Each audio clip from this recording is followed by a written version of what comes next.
Hello बच्चों, मेरा नाम साक्षी गुप्ता है और आज आप मेरे साथ पढ़ेंगे व्याकरण की कक्षा 7 का पाठ 8।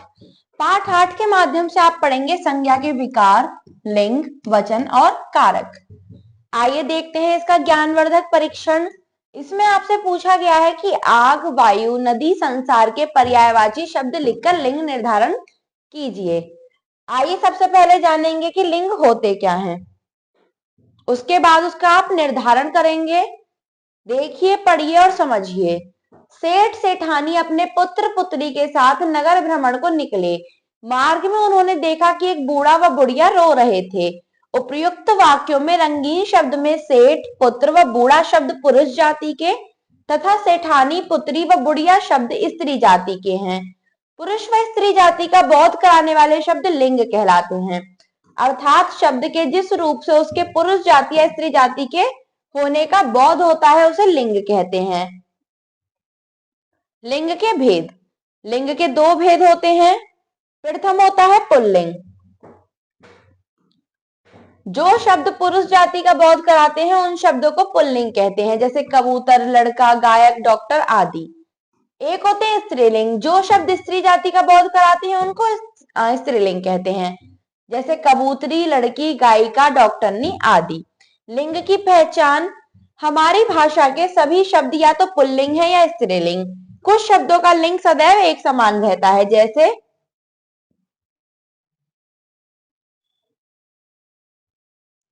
नित्य पुल्लिंग कछुआ, मच्छर, बगुला, बिच्छू इत्यादि। नित्य स्त्रीलिंग मक्खी, गिलहरी, मकड़ी, कोयल, जूं, छिपकली इत्यादि। यदि नित्य पुल्लिंग या स्त्रीलिंग शब्दों के विपरीत लिंग को बताना आवश्यक हो तो इनके पहले आवश्यकता अनुसार नर या मादा शब्द का प्रयोग किया जाता है, जैसे मादा हिरन, मादा कछुआ, मादा भालू या नर मैना, नर मछली, नर कोयल, नर गिलहरी इत्यादि। यद्यपि हिंदी के शब्दों के लिंग के विषय में सर्वसामान्य नियम नहीं बनाए जा सकते, फिर भी आगे कुछ नियम दिए जा रहे हैं। इनकी सहायता से हम पुल्लिंग या स्त्रीलिंग शब्दों की पहचान कर सकते हैं। कुछ शब्द सदैव स्त्रीलिंग रहते हैं, जैसे कुछ अंगों के नाम मूछ, जांघ, दाढ़ी, पलक, पीठ, नाक, आंख आदि। संस्कृत के इकारांत शब्द रुचि, अग्नि, जाति, भक्ति, शक्ति इत्यादि। कुछ खाद्य पदार्थों के नाम पूड़ी, दाल, रोटी, सब्जी, कचौड़ी, खीर आदि। नदियों के नाम गोदावरी, झेलम, नर्मदा, गोमती, यमुना आदि। संस्कृत के उकारांत शब्द धेनु, वायु, धातु, रेणु, आयु आदि। भाषाओं के नाम चीनी, फारसी, गुजराती, अरबी, हिंदी, अंग्रेजी आदि। लेकिन कुछ शब्द ऐसे होते हैं जो सदैव पुल्लिंग रहते हैं, जैसे देशों के नाम Bharat, Japan, Iran, Nepal, England आदि। फलों के नाम सेब, केला, संतरा, चीकू, खरबूजा, अनार आदि। धातु या पदार्थों के नाम लोहा, घी, तेल, सोना, चांदी आदि। सागरों के नाम प्रशांत महासागर, हिंद महासागर, अटलांटिक महासागर। वृक्षों के नाम नीम, बरगद, आम, पीपल, जामुन आदि। दिनों और भारतीय महीनों के नाम बुधवार, शुक्रवार, वैशाख, जेठ आदि। पर्वतों और ग्रहों के नाम बृहस्पति, मंगल, हिमालय, शनि, विंध्याचल आदि। रत्नों के नाम सोना, चांदी, पुखराज, नीलम, पन्ना आदि। अनाजों के नाम जौ, मक्का, चावल, चना, बाजरा, गेहूं आदि। शरीर के कुछ अंगों के नाम माथा, पैर, दांत, कान, पेट, हाथ, सिर आदि। आ, आव, पा, पन, त, ज आदि प्रयुक्त प्रत्यय युक्त। जलज, छाता, चुनाव, बुढ़ापा, बचपन, सरोज, छुटपन, बचाव, देवत्व, डंडा, लोटा आदि। लिंग परिवर्तन। पुल्लिंग शब्दों को स्त्रीलिंग में बदलने के लिए कुछ प्रत्ययों का प्रयोग किया जाता है। नीचे ऐसे कुछ प्रत्यय दिए जा रहे हैं जिनकी सहायता से हम पुल्लिंग शब्दों का स्त्रीलिंग रूप बना सकते हैं। अब बताइए, सागरों के नाम क्या होते हैं? सागरों के नाम सदैव पुल्लिंग होते हैं। सबसे पहले आ प्रत्यय अध्यक्ष, अध्यक्षा, सुत, सुता, आचार्य, आचार्या, वृद्ध, वृद्धा, छात्र, छात्रा, प्रिय, प्रिया। आइए चलते हैं अगले पृष्ठ पर। अगला है आनी प्रत्यय हिरन, हिरनी, नौकर, नौकरानी, सेठ, सेठानी। आइन प्रत्यय पंडित, पंडिताइन, लाला, ललाइन, चौबे, चौबिन, हलवाई, हलवाइन, चौधरी, चौधराइन, पंडा, पंडाइन। ई प्रत्यय लड़का, लड़की, पुत्र, पुत्री, बकरा, बकरी, थाल, थाली, नाना, नानी, मुर्गा, मुर्गी, बेटा, बेटी, दादा, दादी, घोड़ा, घोड़ी। इया प्रत्यय चूहा चूहिया, लोटा लुटिया, चिड़ा चिड़िया, गुड्डा गुड़िया, कुत्ता कुतिया, डिब्बा डिबिया। इन प्रत्यय ग्वाला ग्वालिन, लुहार लुहारिन, सुनार सुनारिन, माली मालिन, दर्जी दर्जिन, धोबी धोबिन। नी प्रत्यय भील भीलनी, मोर मोरनी, हंस हंसनी, सिंह सिंहनी, ऊंट ऊंटनी, जाट जाटनी। इका प्रत्यय शिक्षक शिक्षिका, बालक बालिका, नायक नायिका, गायक गायिका, लेखक लेखिका, पाठक पाठिका। मति और वती प्रत्यय भगवान भगवती, आयुष्मान आयुष्मती, बुद्धिमान बुद्धिमती, श्रीमान श्रीमती। धनवान धनवती, गुणवान गुणवती। इन्हीं प्रत्यय एकाकी एकाकिनी, यशस्वी यशस्विनी, हाथी हथिनी, स्वामी स्वामिनी, फलदायी फलदायिनी, अभिमानी अभिमायनी। कुछ पुल्लिंग शब्द ऐसे भी हैं जिनके स्त्रीलिंग रूप बिल्कुल भिन्न होते हैं, जैसे कवि कवित्री, पति पत्नी, विद्वान विदुषी, वर वधू, पिता माता, ससुर सास, सम्राट सम्राज्ञी, बादशाह बेगम, वीर वीरांगना, विधुर विधवा, राजा रानी, बैल गाय। आइए चलते हैं आगे अगले पृष्ठ पर। हमने इस पाठ से क्या सीखा कि शब्द के जिस रूप से उसके पुरुष जाति या स्त्री जाति के होने का बोध होता है उसे लिंग कहते हैं। लिंग के दो भेद होते हैं, स्त्रीलिंग और पुल्लिंग। महीनों, देशों, द्वीपों, स्थानों, अनाजों, प्राणियों एवं समूहवाची शब्दों के नाम सदैव पुल्लिंग होते हैं और नदियों, तिथियों, आकार में छोटी चीजों आदि के नाम सदैव स्त्रीलिंग होते हैं। आइए चलते हैं इसके अभ्यास पर। अब करने की बारी। सही विकल्प पर निशान लगाइए। लिंग के भेद होते हैं दो, देशों के नाम होते हैं पुल्लिंग, निम्न में पुल्लिंग शब्द है शेर। अगला प्रश्न है आपका ख, निम्नलिखित शब्दों के लिंग बदलिए।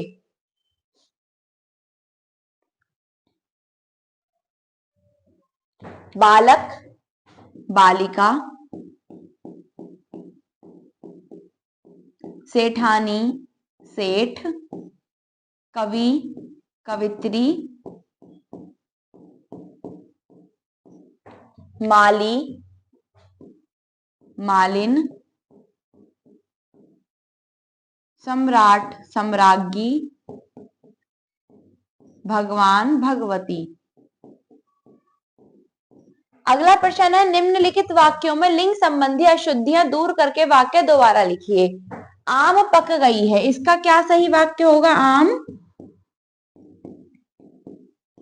पक गया है। मच्छर काटकर उड़ गई, मच्छर काटकर उड़ गया। बंदर पेड़ पर बैठ गई, बंदर पेड़ पर बैठ गया।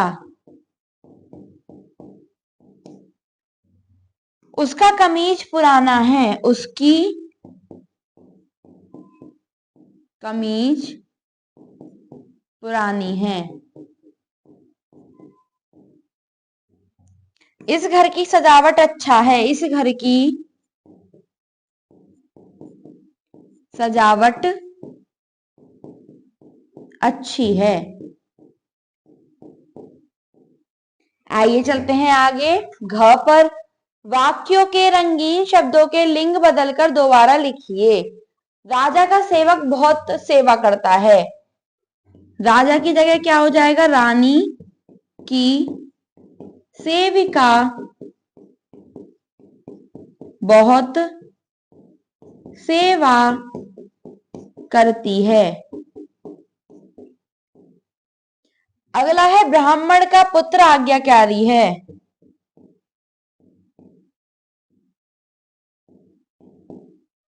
ब्राह्मणी की पुत्री आज्ञाकारी है।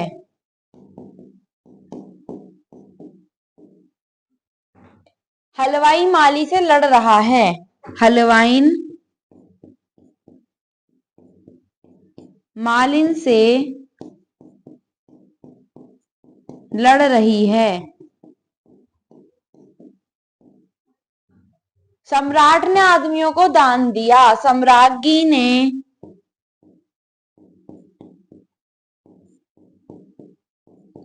औरतों को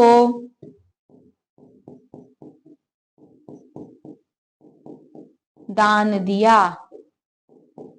आइए चलते हैं आगे अगले पृष्ठ पर। निम्नलिखित प्रश्नों के उत्तर दीजिए। लिंग से आप क्या समझते हैं? आइए देखते हैं इसका उत्तर पाठ से। प्रश्न 1 का उत्तर आप लिखेंगे, शब्द के जिस रूप से उसके पुरुष जाति या स्त्री जाति के होने का बोध हो उसे लिंग कहते हैं। प्रश्न 1 का उत्तर है ये। लिंग के भेदों के नाम उदाहरण सहित बताइए। इसका उत्तर आप लिख सकते हैं, लिंग के 2 भेद होते हैं।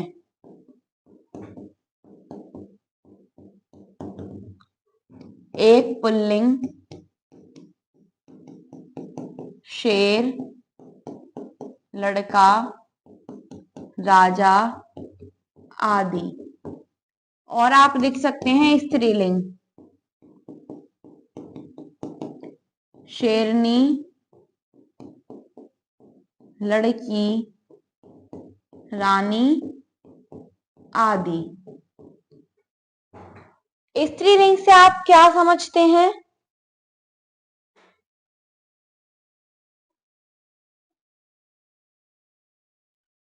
इसका उत्तर भी आप पाठ में से देंगे। इसका उत्तर है, जो शब्द स्त्री जाति का बोध कराते हैं उन शब्दों को स्त्रीलिंग कहते हैं। प्रश्न 3 का उत्तर। आइए चलते हैं वापस प्रश्नों की ओर।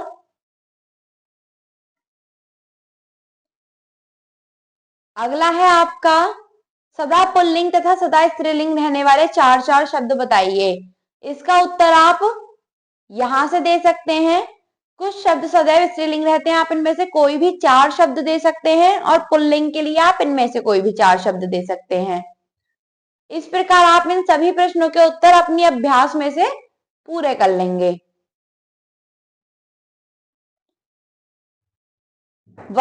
रचनात्मक गतिविधि है, वर्ग पहेली में से स्त्रीलिंग और पुल्लिंग शब्दों के जोड़े छांटकर उन पर गोला बनाइए।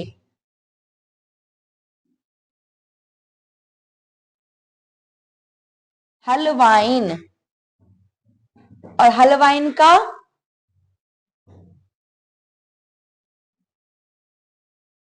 हलवाई और हलवाइन। अगला शब्द है आपका धनवती, और इसी का ही जोड़ा क्या हो जाएगा? धनवान। अगला है सेठ, और सेठ का अगला शब्द, सेठ का स्त्रीलिंग क्या होगा? सेठानी। अगला शब्द आप इसमें से लिख देंगे चूहिया और चूहा।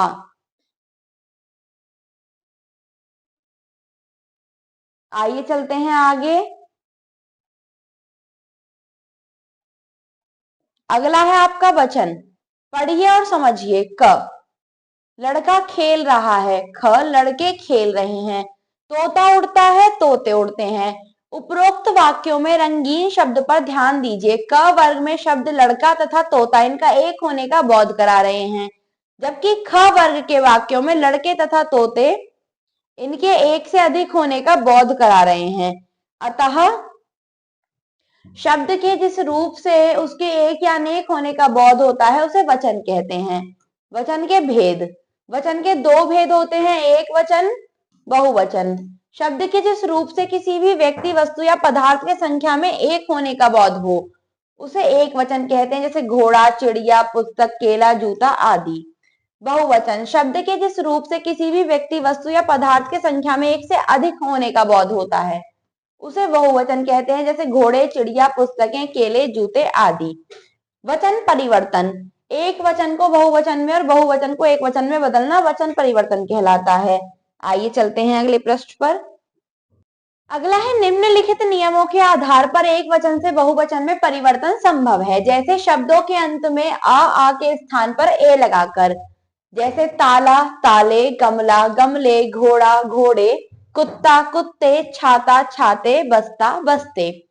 स्त्रीलिंग शब्दों के अंत में आ के स्थान पर ए लगाकर गाय गाय, गेंद गेंदें, बात बातें, राह राहें, बहन बहनें, सड़क सड़कें, रात रातें, दीवार दीवारें।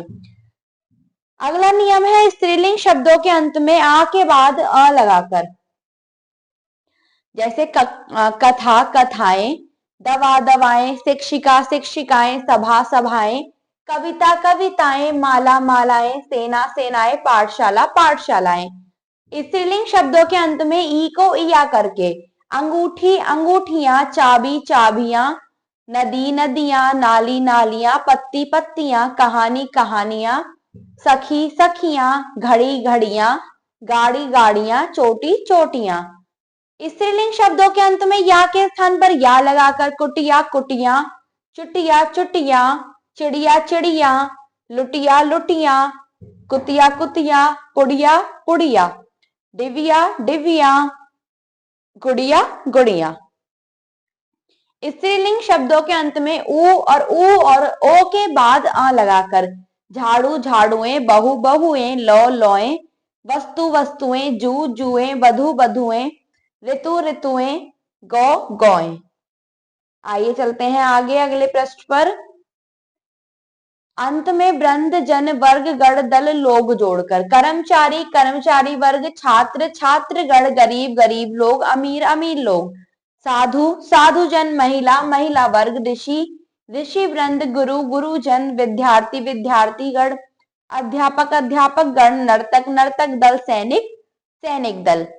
इसमें आपको विशेष दिया गया है कि आदर का भाव व्यक्त करने के लिए एक वचन के स्थान पर सदैव बहुवचन का प्रयोग किया जाता है। जैसे दादाजी अखबार पढ़ रहे हैं, दादी जी स्कूल में पढ़ाती हैं। उपर्युक्त वाक्यों में दादाजी और दादी जी एक वचन है, परंतु उनके प्रति आदर का भाव व्यक्त करने के लिए बहुवचन की क्रिया है का प्रयोग किया गया है। अगला है कभी कभी अपने लिए बड़प्पन के भाव को दिखाने के लिए एक वचन के स्थान पर बहुवचन का प्रयोग किया जा सकता है। जैसे बहादुर सिंह ने कहा हम यहीं बैठे हैं, हम आ सकते हैं। इन वाक्यों में अपने लिए एक वचन मैं का प्रयोग ना करके बहुवचन हम का प्रयोग किया गया है। सदैव एक वचन में प्रयुक्त शब्द जिन वस्तुओं को हम गिन नहीं सकते उनके लिए सदैव एक वचन का ही प्रयोग होता है। जैसे असत्य, दूध, जनता, दही, पानी, सत्य, आकाश, धरती, तेल इत्यादि। सदैव बहुवचन में प्रयुक्त शब्द कुछ संज्ञा शब्द ऐसे हैं जिनका प्रयोग सदैव बहुवचन में होता है, जैसे प्राण, आंसू, समाचार, लोग, हस्ताक्षर, रोग इत्यादि। आ ई उ और ऊ से अंत होने वाले संज्ञा शब्दों के बहुवचन रूप तभी बनते हैं जब उनके पीछे कोई परसर्ग ने, को, से, का, की, के आया हो। अकारांत और इकारांत शब्दों में यो और बाकी के शब्दों में ओ प्रत्यय जोड़कर बहुवचन रूप बनते हैं। जैसे आलू खाओ, बहुवचन क्या होगा? आलूओं को गाय को डाल दो। कवि को बुलाओ, कवियों को बुलाओ। साधु को भिक्षा दो, साधुओं को भिक्षा दो। डाकू ने गांव लूटा, डाकुओं ने गांव लूटा। संबोधन शब्द में बहुवचन के साथ अनुनासिकता नहीं होती। जैसे छात्रों, खूब मन लगाकर पढ़ो। देशवासियों, हमें आपका साथ चाहिए। हमने इस पाठ के माध्यम से क्या सीखा? हमने सीखा कि शब्द के जिस रूप से उसके एक या अनेक होने का बोध होता है उसे वचन कहते हैं। आइए चलते हैं आगे। इसकी अभ्यास पर अब करने की बारी। सही विकल्प पर निशान लगाइए। प्रथम में वचन से बोध होता है किसका? एक अनेक का, नाम का, गुण का। सही उत्तर क्या है? एक अनेक का। वचन के भेद होते हैं 2, 3, 4। सही उत्तर है 2। चिड़िया शब्द है एक वचन बहुवचन दोनों, तो चिड़िया शब्द है बहुवचन। आइए चलते हैं अगले प्रश्न पर। ख, शब्दों को उचित स्थान पर लिखिए। इसमें हमें जो शब्द एक वचन है वो एक वचन में और जो शब्द बहुवचन है वो बहुवचन में लिखने हैं। रास्ता एक वचन, पंखे बहुवचन, लताएं बहुवचन, कवि एक वचन, दवाई एक वचन, विधि एक वचन, गुरुजन बहुवचन, थैले बहुवचन, शाखाएं बहुवचन, साड़ियां साड़ी एक वचन।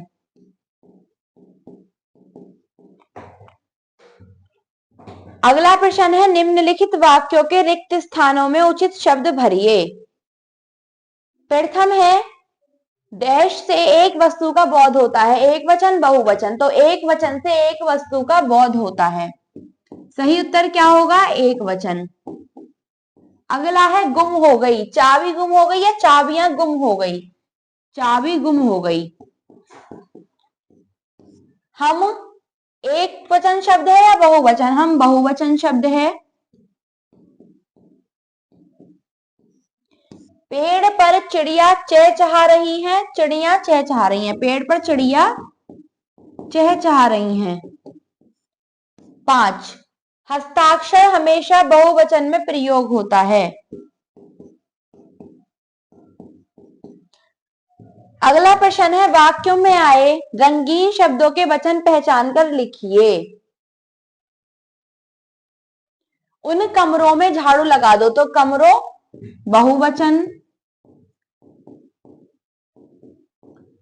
छात्र पाठ याद कर रहे हैं, छात्र बहुवचन। हाथी तालाब में धमा चौकड़ी मचा रहे हैं, तालाब एक वचन। आज सड़कें सुनसान दिख रही हैं, सड़कें बहुवचन। पक्षी उड़ रहे हैं, पक्षी बहुवचन। निम्नलिखित प्रश्नों के उत्तर दीजिए। इसमें आपका प्रथम प्रश्न है, वचन किसे कहते हैं? आप इसका उत्तर पाठ से लिखेंगे कि शब्द के जिस रूप से उसके एक या अनेक होने का बोध होता है उसे वचन कहते हैं। आइए चलते हैं अगले प्रश्न पर। अगला प्रश्न है, वचन के भेदों की जानकारी दीजिए। इसका उत्तर भी आप पाठ से लिखेंगे कि वचन के दो भेद होते हैं। वचन के दो भेद होते हैं, एक वचन और बहुवचन। आइए चलते हैं आगे।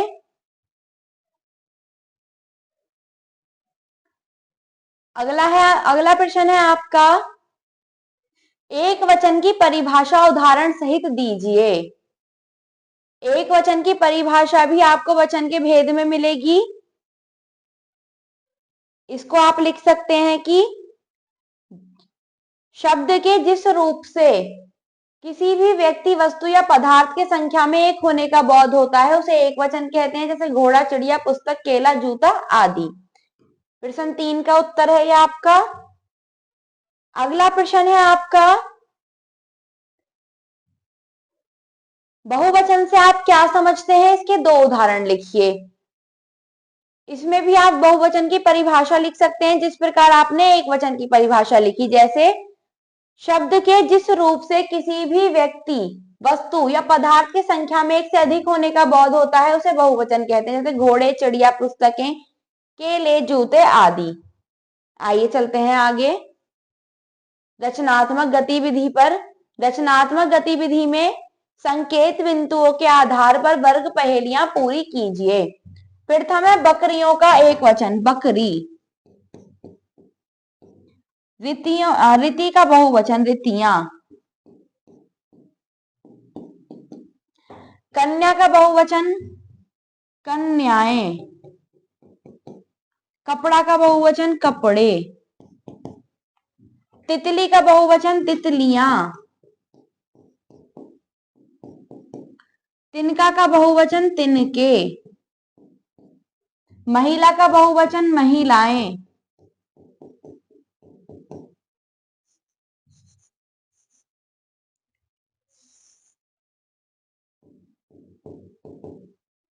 मटका का बहुवचन, मटके। अगला शीर्षक है आपका कारक। कारक वह व्याकरणिक कड़ी है जिसके माध्यम से वाक्य में प्रयुक्त संज्ञाएं सर्वनाम से वाक्यों में आई क्रिया का संबंध जुड़ता है। जैसे आज रोहित का जन्मदिन है, वह स्कूल में अपने दोस्तों के लिए चॉकलेट और टॉफियां लाया, उसने सभी दोस्तों में चॉकलेट व टॉफियां बांटी, मध्यावकाश में सभी दोस्तों ने मिलकर चॉकलेट व टॉफियां खाई, उसके बाद वे सभी खेल के मैदान में खेलने लगे। उपरोक्त वाक्यों में दिए रंगीन अक्षरों को ध्यान से पढ़िए। आप देखेंगे कि इन वाक्यों में का, में, के लिए, में, ने, के, में आदि विशेष चिन्ह लगे हुए हैं। ये चिन्ह वाक्य में आए संज्ञा शब्दों की क्रिया करने की भूमिका को दर्शाते हैं। व्याकरण में हम इन्हें विभक्ति या परसर्ग कहते हैं। ये सभी चिन्ह कारक के हैं। संज्ञा सर्वनाम के जिस रूप से उसका संबंध वाक्य के अन्य शब्दों तथा क्रियापदों के साथ प्रकट होता है उसे कारक कहते हैं। कारक के भेद, कारक के 8 भेद होते हैं, जिसमें प्रथम है कर्ता कारक। क्रिया के करने वाले को कर्ता कहते हैं। वाक्य की क्रिया का जो संज्ञा सर्वनाम कर्ता होता है उसे कर्ता कहते हैं। जैसे जतिन ने निबंध लिखा, माली ने फूल तोड़े। उपर्युक्त वाक्यों में निबंध लिखने का काम जतिन कर रहा है और फूल तोड़ने का काम माली कर रहा है, इसलिए इन वाक्यों में जतिन और माली कर्ता हैं। कर्ता को बताने वाला परसर्ग ने है। इस सभी प्रकार के वाक्यों में कर्ता के साथ ने परसर्ग का प्रयोग नहीं होता। यदि क्रियापद सकर्मक हो और भूतकाल में हो तभी ने का प्रयोग होता है। जैसे शिवानी हंसी, शिवानी ने हंसी, इसमें शिवानी हंसी वाक्य सही है और शिवानी ने हंसी वाक्य गलत है। अमन गाया, अमन ने गाना गाया। हम पढ़े हैं, हमने कविता पढ़ी है। लड़के पौधे लगाए, लड़कों ने पौधे लगाए। विशेष, कभी कभी कर्ता कारक में विभक्ति चिन्ह ने का प्रयोग नहीं होता है। जैसे धोबी कपड़े धो रहा है, इस वाक्य में भी धोबी कर्ता है, लेकिन ने विभक्ति का प्रयोग इसलिए नहीं हुआ क्योंकि यह वाक्य अकर्मक क्रिया है और ने विभक्ति अकर्मक क्रिया के साथ नहीं आती। वर्तमान काल और भविष्य काल में भी कर्ता के साथ ने विभक्ति का प्रयोग नहीं होता है। जैसे धोबी कपड़े धो रहा है वर्तमान काल और धोबी कपड़े धोएगा भविष्य काल। अगला आपका है कर्म कारक। वाक्य की क्रिया का फल जिस संज्ञा सर्वनाम पर पड़ता है उसे कर्म कारक कहते हैं। कर्म कारक को बताने वाला परसर्ग को है, पर कभी कभी को का प्रयोग नहीं भी किया जाता। जैसे रमा ने महिमा को बुलाया, अंकित अपने जूतों को चमका रहा है। क्रिया के साथ यदि किसे या किसको लगाकर प्रश्न पूछे तो उत्तर में कर्म मिलता है। करण कारक, क्रिया के करने के साधन को करण कारक कहा जाता है। बच्चे खिलौनों से खेल रहे हैं, राघव वायुयान से कानपुर गया। उपर्युक्त वाक्यों में खिलौने खेलने का साधन है तथा वायुयान कानपुर पहुंचने का, अतः ये करण कारक है। करण कारक का परसर्ग से है। कभी कभी से के स्थान पर द्वारा, के द्वारा का भी प्रयोग किया जाता है। संप्रदान कारक, वाक्य का कर्ता जिसके लिए कुछ करता है या जिसे कुछ देता है उसे संप्रदान कारक कहते हैं। सैनिकों ने देश के लिए कष्ट सहे, दादी अद्विक के लिए चॉकलेट लाई। वाक्य की क्रिया के साथ किसको या किसके लिए प्रश्न पूछने से जो उत्तर मिलता है वह संप्रदान कारक में होता है। जिन वाक्यों में 2 कर्म होते हैं वह संप्रदान कारक को गौण कर्म भी कहा जाता है। जैसे भूखों को खाना दो। अब बताइए संप्रदान कारक का विभक्ति क्या है। संप्रदान कारक का विभक्ति है के लिए। आइए चलते हैं आगे। अपादान कारक, वाक्य के जिस संज्ञा सर्वनाम पद से किसी के अलग होने या तुलना करने का भाव व्यक्त होता है उसे अपादान कारक कहते हैं। अपादान कारक का परसर्ग से है। जैसे पहाड़ से झरने गिरते हैं, पेड़ से फल गिर रहे हैं। इन वाक्यों में पहाड़ से तथा पेड़ से अपादान कारक है। अधिकरण कारक, जो संज्ञा सर्वनाम पद क्रिया के होने का आधार, स्थान या समय आदि का बोध कराता है उसे अधिकरण कारक कहते हैं। जैसे मछली पानी में तैर रही है, छत पर तोता बैठा है। इन वाक्यों में अलमारी में और मेज पर क्रिया का आधार बता रहे हैं, अतः ये अधिकरण कारक हैं। संबंध कारक, एक संज्ञा सर्वनाम पद का किसी दूसरे संज्ञा सर्वनाम के साथ संबंध बताने वाला संबंध कारक कहलाता है। संबंध कारक का वाक्य की क्रिया के साथ सीधा संबंध नहीं होता। संबंध कारक के परसर्ग हैं का, के, की, रा, रे, री, ना, नी, ने। इत्यादि। जैसे गौरव का घर बहुत सुंदर है और यह पुस्तक मेरी है। संबोधन कारक ये आपका अंतिम कारक है। संबोधन का भी सीधा संबंध वाक्य की क्रिया के साथ नहीं होता। जिस शब्द का प्रयोग किसी को बुलाने या सावधान करने के लिए किया जाता है उसे संबोधन कहते हैं। संबोधन का कोई परसर्ग नहीं होता। इसके पहले हे, रे, अरे, भाई इत्यादि शब्दों का प्रयोग किया जाता है, या जिसे संबोधित किया जा रहा है उसके नाम के स्वर को खींचकर बोला जाता है। हे प्रभु मेरी मदद करो, अरे बेटा उधर मत जाओ। विशेष है इसमें कि अपादान कारक से तुलना करने सीखने का भाव भी प्रकट होता है। कर्म कारक और संप्रदान कारक का चिन्ह को है, फिर भी दोनों में अंतर होता है। जैसे उसने नौकर को बुलाया, कर्म कारक, उसने नौकर को रुपए दिए, संप्रदान कारक। करण और अपादान कारक का चिन्ह से है, परंतु यह विभक्ति करण कारक में साधन का तथा अपादान कारक में अलगाव का भाव प्रकट करता है। जैसे वृद्ध बैठ से चलता है, करण कारक, और छत से पानी टपक रहा है, अपादान कारक।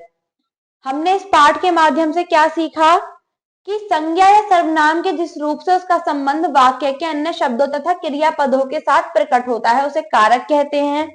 कारक चिन्ह को परसर्ग या विभक्ति चिन्ह भी कहते हैं। कारक के 8 भेद है: कर्ता कारक, कर्म कारक, करण कारक, संप्रदान कारक, अपादान कारक, संबंध कारक, अधिकरण कारक और संबोधन कारक। आइए चलते हैं आगे, अब करने की बारी। सही विकल्प पर निशान लगाइए। कारक के कितने भेद होते हैं? 8। कारक के 8 भेद होते हैं। आइए चलते हैं अगले पृष्ठ पर। कर्ता का विभक्ति चिन्ह क्या है? ने। सही कथन के सामने सही और गलत कथन के सामने गलत का चिन्ह लगाइए। कारक के 8 भेद होते हैं, सही। करण कारक का परसर्ग ने है, गलत। कर्ता कारक का परसर्ग को है, गलत। बच्चा पालने से गिर गया, इस वाक्य में रंगीन शब्द अपादान कारक है, सही। आइए चलते हैं आगे। उचित कारक चिन्ह भरकर वाक्य पूरे करिए। पिता ने नौकर को बुलवाया। दादी जी बस से घर आ रही हैं। पेड़ से फल गिर गया। माली ने पौधे लगाए।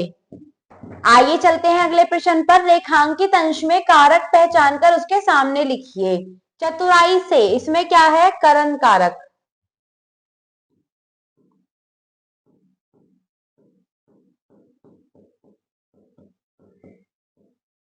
हमें अपने देश पर, अधिकरण। मैंने, ने, कर्ता। लालच का, इसमें है संबंध कारक। अगला प्रश्न है कारकीय शुद्धियों को दूर करके वाक्य दोबारा लिखिए। गीदड़ के मुंह से पानी आ गया, इसका सही वाक्य क्या होगा? गीदड़ के मुंह में पानी आ गया। अगला है दूध पर चीनी मत डालो। दूध में चीनी मत डालो। अगला वाक्य है उसका मेरी घड़ी चुरा ली। उसने मेरी घड़ी चुरा ली। अगला प्रश्न है निम्नलिखित प्रश्नों के उत्तर दीजिए। इसमें आपको प्रथम प्रश्न है कारक किसे कहते हैं? आइए देखते हैं कारक किसे कहते हैं पाठ के माध्यम से। संज्ञा या सर्वनाम के जिस रूप से उसका संबंध वाक्य के अन्य शब्दों तथा क्रियापदों के साथ प्रकट होता है उसे कारक कहते हैं। अगला प्रश्न है आपका कारक के भेदों का परिचय दीजिए। इसके उत्तर में आप लिखेंगे कारक के 8 भेद हैं: कर्ता, कर्म, करण, संप्रदान, अपादान, संबंध, अधिकरण और संबोधन। आइए देखते हैं अगला प्रश्न। करण और अपादान कारक का अंतर उदाहरण सहित बताइए। इसमें आप लिखेंगे करण और अपादान कारक का चिन्ह से है, परंतु यह विभक्ति करण कारक में साधन का तथा अपादान कारक में अलगाव का भाव प्रकट करता है। जैसे वृद्ध बैत से चलता है करण कारक और छत से पानी टपक रहा है अपादान कारक। ये आपके प्रश्न 3 का उत्तर हो जाएगा। अगला प्रश्न है कर्म कारक और संप्रदान कारक में अंतर बताइए। इसमें आप लिख लेंगे कर्म कारक और संप्रदान कारक का चिन्ह को है, फिर भी दोनों में अंतर होता है। जैसे उसने नौकर को बुलाया और उसने नौकर को रुपए दिए। यह आपके प्रश्न 4 का उत्तर हो जाएगा। आइए चलते हैं आगे। रचनात्मक गतिविधि, इसमें आपको क्या करना है कि उचित मिलान करने हैं। कर्ता, कर्ता आप मिलाएंगे ने से, कर्म, कर्म आप मिलाएंगे को, करण से, संप्रदान, संप्रदान का आपका कारक है के लिए, अपादान आप मिलाएंगे से, संबंध का, अधिकरण में पर, संबोधन है। इस प्रकार आप इन सभी मिलान को पूरा कर लेंगे और आप अपनी अभ्यास को अच्छे से याद करेंगे और पूरा कर लेंगे। धन्यवाद।